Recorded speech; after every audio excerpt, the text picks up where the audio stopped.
In the world of construction, the stability of any structure depends entirely on how it meets the earth.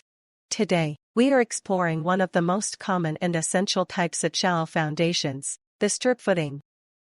A strip foundation is essentially a continuous strip of concrete that sits under load-bearing walls. Its primary job is to take the concentrated weight of the walls and the roof above and spread it over a wider area of soil, preventing the building from sinking or cracking. You will typically find strip foundations in low-rise residential buildings or any structure with low-bearing masonry walls.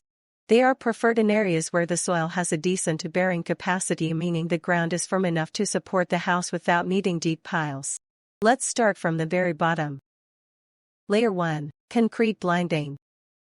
Before we lay any structural steel, we pour a thin layer of low-grade concrete. Its function is to provide a clean, level working surface. Without blinding, your steel reinforcement would get covered in mud, which prevents the concrete from bonding to the steel properly. Moving up, we find Layer 2, reinforcement bars, also known as rebars. While concrete is great at handling the compression, it is weak in tension. Rebar provides that tensile strength.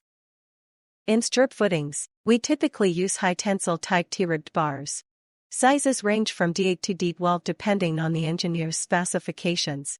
These are often tied into cages using link bars to ensure the footing doesn't snap if the ground shifts. This is the bulk material used to bring the ground up to the required level inside the foundation walls. It must be well compacted. If you use poor fill material or fail to compact it in layers, your ground floor will eventually settle and crack. Now we reach Layer 4, Hardcore 300.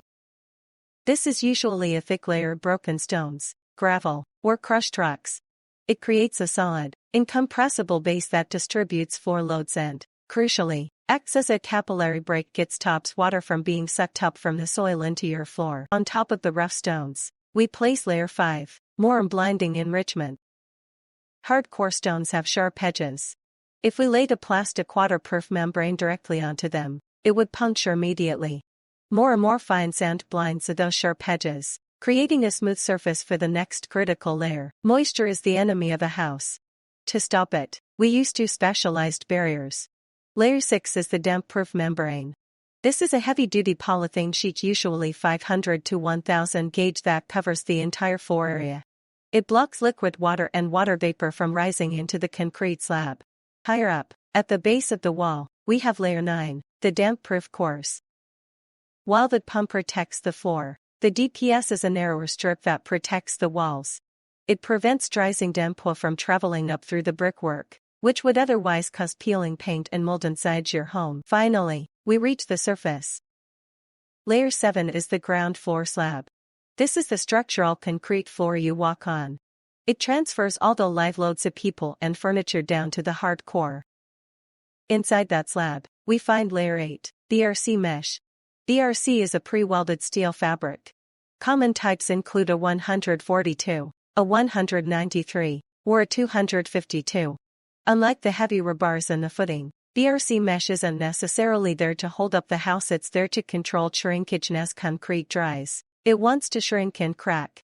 The mesh holds it together, ensuring a smooth, seamless finish. Every layer of an external strip footing has a specific purpose. From the concrete blinding at the bottom to the DPC in the walls, they work as a system to ensure your building remains dry, stable, and safe for decades. Next time you see a construction site with deep trenches and steel cages, you'll know exactly what's happening beneath the surface. Thanks for watching.